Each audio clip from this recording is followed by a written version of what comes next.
گزشتہ روز گلوبل سمود فلوٹیلا کو اسرائیل نے زیر حراست لیا اور ایک بہت بڑا کارواں بحری راستے سے خوراک لے کر جا رہا تھا، جن کو گرفتار بھی کیا گیا ہے۔ تو آج جو ہے پاکستان بھر میں جو ہے وہ مظاہرے کیا جا رہے ہیں۔ اس وقت ہم کراچی نمائش چورنگی پر موجود ہیں، جہاں جماعت اسلامی کراچی نے ایک مظاہرہ کروایا ہے۔ شرکا کی بہت بڑی تعداد اس میں نظر آئی ہے۔ اسی کے ساتھ کراچی پریس کلب پہ فلسطین فاؤنڈیشن نے بھی ایک احتجاج رکھا ہے۔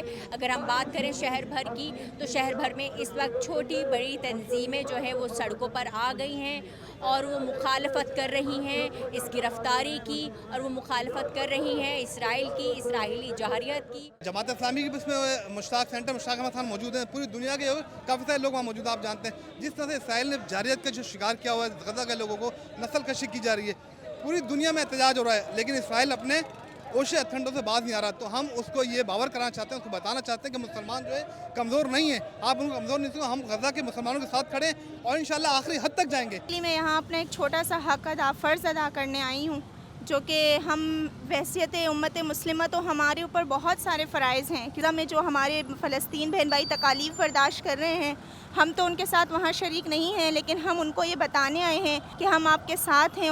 سب سے پہلی چیز جو ہمیں اللہ تعالیٰ نے اس دنیا میں پیدا کی وہ ہیومینٹی ہے، انسانیت۔